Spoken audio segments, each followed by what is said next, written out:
Greetings! Exclamation point. A friend of mine is moving and asked if he should wait to buy a PS5 due to the potential release of a PS5 Pro this year. Do you have any insight as to when an announcement may come? Cheers! Exclamation point. Oliver, we don't really have any insight as to when an announcement might come, do we? Really? I have no idea. In general, the PS5 Pro situation is really curious because I would have expected more concrete leaks by now, personally. And the interesting thing, too, is that we have that Tom Henderson leak from last year.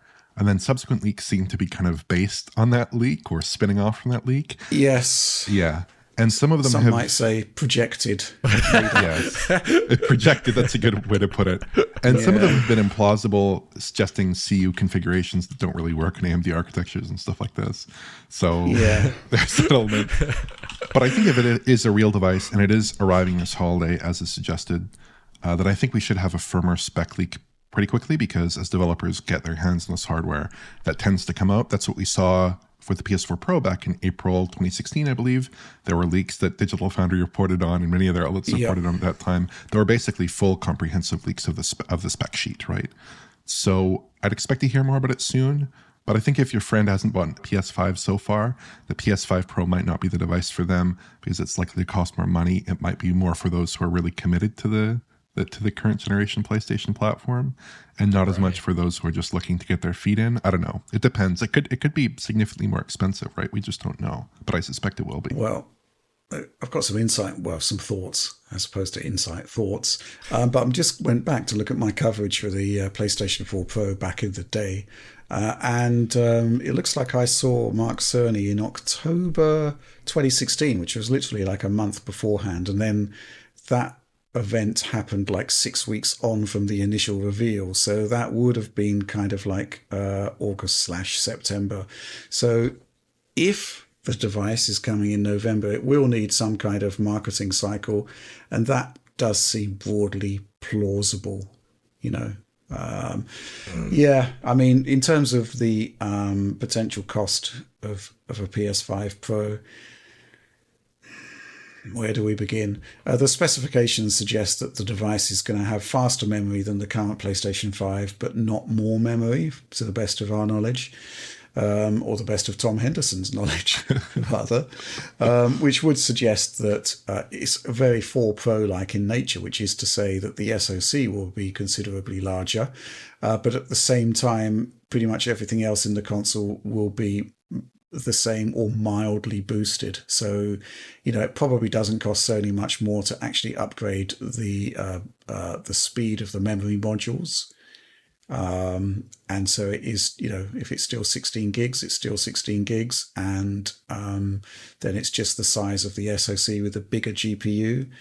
And that's kind of going to be it. So in theory, you could be looking at a $100 price premium, but it could well be the case that Sony would be looking to actually maximize return and therefore would charge an extra $200. And I suspect people would probably pay it. They've said in their financial reports that they don't see any route forwards in terms of cost reducing the existing cost reduced console.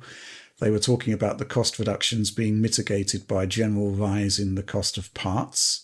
So, for example, they may have reduced the cost of the SoC, but the surrounding stuff grew more expensive and wiped out a lot of the cost saving.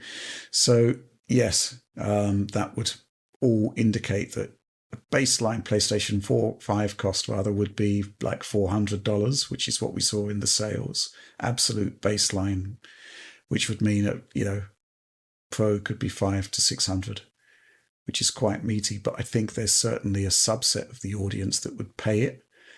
And similar to the PS4 Pro, actually, I think that turned out to be like an 80-20 split in favor of the base model. But, you know, 20% of your audience potentially double dipping on a console, potentially paying more, significantly more, could work out for them. I think the main challenge that it has is that it won't actually increase the audience unless there's significant difference that might make people think twice about a high-end PC, but I can't really see that happening. I think the other challenge about a $600 or so let's say a $600 console is that, you know, these guys may well have an existing PC already. in which case that $600 will be better spent on, on the latest RTX or even AMD or Intel cards at that point, assuming there's another bump coming soon. It's a really difficult challenge for the PS5 Pro, I think. Yeah, I especially think because the sale, if they're keeping that CPU the same architecture, like, okay, I've said it in the past that I said Zen 2 was like when they finally got there, because our Ryzen 1000, and Ryzen 2000, like they made them competitive, like in terms of how many cores they were selling out there and what you could do with that for like the price. For the price, and as well as you could use it in a workstation finally and all these things. Threadripper was great for that. But like they only started getting better games performance with Zen 2, and the consoles have like a stripped down version of Zen 2, PS5, and keeping that after seeing how much faster the newer Zen stuff is than Zen 2, like a lot faster and a lot better, and as well as maybe not changing the core configuration to have 2xCCX, which is another thing that I don't think is not very good, then I think like its cost proposition. Sorry, this is completely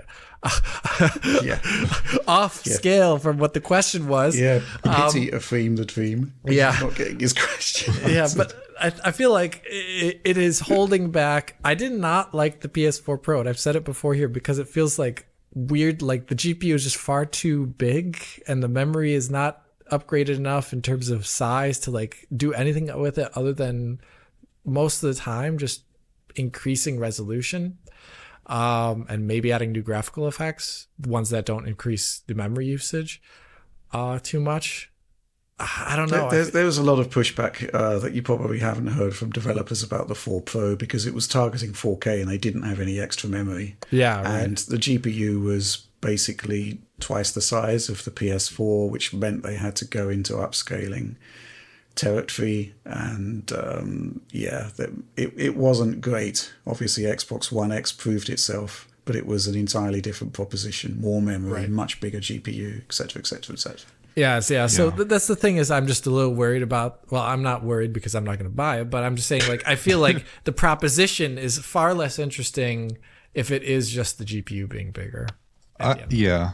I mean, I love these enhanced consoles. I love them last generation, and I'm excited for a potential PS5 Pro, in particular because I'm covering some games recently that don't look so great in their performance guides on PS5, including the new Final Fantasy VII Rebirth. Right. But, this would be a great solution for those titles. But I also think the current generation hardware is still okay. And the reality is this wouldn't be like a mammoth increase, probably, over the capabilities of a PlayStation 5 in the same way that the Series X would have been over an Xbox One, right? So, or rather, a One X would have been over an Xbox One. So, yeah, it's not the most compelling product at the moment, I think. Yeah, I think it all comes down to if they manage to produce Checkerboard 2.0, i.e. a much better upscaling solution than checkerboarding that actually would replace FSR2, which I think has been sort of badly utilized. It's been pushed too far. It's just not built to do 720p to 4K or whatever, or to service a 4K screen. Skull and Bones, Alex, my God. Yeah, those images. But there are other examples as well where it's failed badly. Either in the launch version of Immortals of Avium, of course, Jedi, was it Survivor? Yeah. That didn't fare too well. So, a good GPU bump and a good upscaler, I think, will actually be of benefit to a lot of people, but it would be a niche audience, I think. And they'd probably be lucky to get that 20% split that they got from 4 Pro, because the main draw of 4 Pro obviously was the fact that you could buy a 4K screen, and well, they're already here and people have already got them, and that's specifically what those new consoles were designed to do, for good or bad. There's a lot more to talk about PS5 Pro. Maybe we should do a PS5 Pro speculation special at some point once more leaks emerge. I mean, the concept of Zen 2, as I understand it, Alex, I don't think this has been fully confirmed that it does have Zen 2, but I think if you go back to the concept of performance for the area, Zen 3 is obviously a lot better, but I'm not sure that the performance increase rises in line with the area increase. Yeah, right.